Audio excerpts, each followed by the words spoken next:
अरे रुको एक मिनट यार अरे रुको एक मिनट यार उठाता हूँ।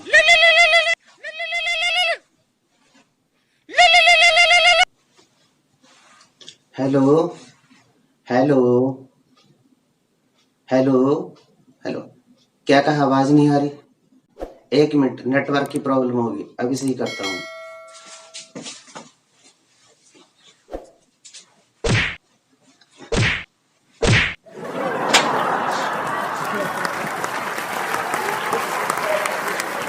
Hello hello.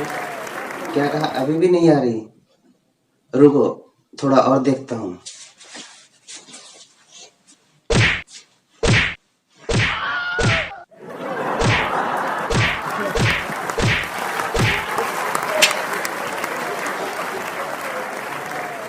हेलो।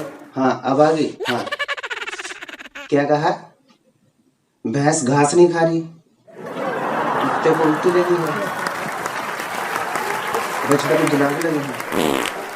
अरे आपने कहा फोन मिलाया? अरे भाई ये जानवरों का अस्पताल नहीं है, नंबर देख के डायल करो यार। ठीक है, ओके, दोबारा फोन मत करना। हम्म, पता नहीं कहाँ कहाँ से बेवकूफ लोग, पता नहीं कहाँ कहाँ से बेवकूफ लोग नंबर मिला देते हैं। देखेंगे है नहीं। हेलो। अरे जुगनू तू कल सारा दिन कहाँ था, दिखाई नहीं दिया। पहले ना हमारे गांव के दुर्गा मंदिर में भंडारा था, मैं वहां पे सेवा कर रहा था। भाई ये तो तूने बहुत भलाई का काम किया, इससे तुम्हारे आधे पाप कट गए। अब तुम महापापी से सिर्फ काफी हो गए। अब तुम ये भी छोड़, अपनी सुना। तूने कभी अपनी सारी जिंदगी में कोई भलाई का काम किया है? एक दो नहीं, सैकड़ों किए हैं। अब तेरे क्या लग रहा है, मैं फेंक रहा हूँ और तू लपेट रहा है? तो बता, सबसे पहले तूने अपनी जिंदगी में भलाई का कौन सा काम किया था? सबसे पहले मैंने भलाई का काम, हाँ सबसे पहले मैंने भलाई का काम ये किया था कि अपने गांव के एक आदमी को कुएं में धक्का दिया था, इसलिए आज तक उससे घर वाले मेरा एहसान मानते हैं। अब सारी दुनिया में तुझे बेवकूफ बनाने के लिए मैं ही एक मिला हूँ क्या? बोलता है घर वाले एहसान मानते हैं। अबे साले तेरे को तो 100 जूते लगे होंगे। देखो ये इल्जाम मुझ पे मत लगाओ, मैं सिर्फ समझदार लोगों को ही बेवकूफ बनाता हूँ। अच्छा। क्या? तो मेरी पूरी बात तो सुनता रही, बीच में ही काव काव अर्धा वो करने लगता है। अबे पूरी बात तो सुन। वो हुआ यूं कि हमारे गांव के एक आदमी का 7-8 साल का बच्चा कुएं के पास खेल रहा था। खेलते खेलते वो कुएं में गिर गया। oh, no! और पूरे गांव वाले ये तमाशा देख रहे थे और वो भी कुएं के पास खड़ा होकर चिल्ला रहा था, कोई मेरे बच्चे को बचाओ, कोई मेरे बच्चे को बचाओ। मैंने कहा अबे बच्चा तेरा है तो बचाएगा कौन? यह कहकर मैंने उसको कुएं में धक्का दे दिया और बाद में बात का दोनों को रस्सी से खींच लिया, दोनों को रस्सी से खींच लिया और वो दोनों बच गए। अगर मैं ऐसा ना करता तो उसके बच्चे को कौन बचाता है? इसलिए उसके घर वाले मेरा एहसान मानते। इसके अलावा कोई दूसरा भलाई का काम किया है? इसके अलावा मैंने एक भलाई का काम और किया था। इसके अलावा मैंने एक भलाई का काम और किया था। वो क्या? मैंने अपने ही गांव के एक आदमी घर में आग लगाई थी और पूरे परिवार को बचाया था। अबे आग लगाकर पूरे परिवार को बचाने की बात करता था, वो तो बेचारे सारे जलकर मर गए होंगे, आग में झुलस कर मर गए होंगे बेचारे गरीब। oh, no! अबे तो मेरी पूरी बात तो सुनता नहीं, बीच में ही बोलने लगता है। वो हुआ ऐसा कि हमारे गांव के एक आदमी घर में मधुमक्खियां घुस गई थी। पूरा परिवार अंदर था, बाहर निकलने का कोई रास्ता नहीं था। ठीक है, वो छुपे हुए थे घर पे।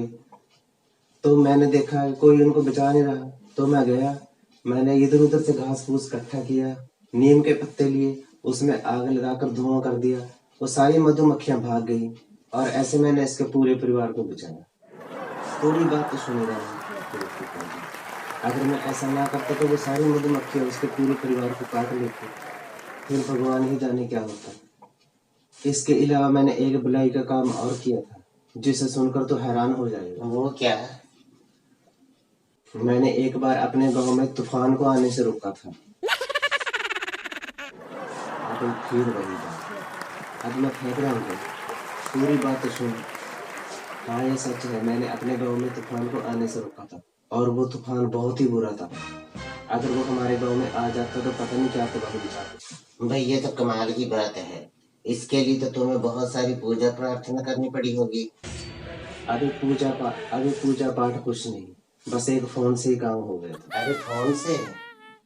अरे फोन से तूफान आने से कैसे रुक सकता है? अरे वो हुआ यूं कि हमारे गांव का एक छटा हुआ बदमाश था जिसका नाम था तूफान सिंह। वो हर रोज लोगों को परेशान करता था। oh, no!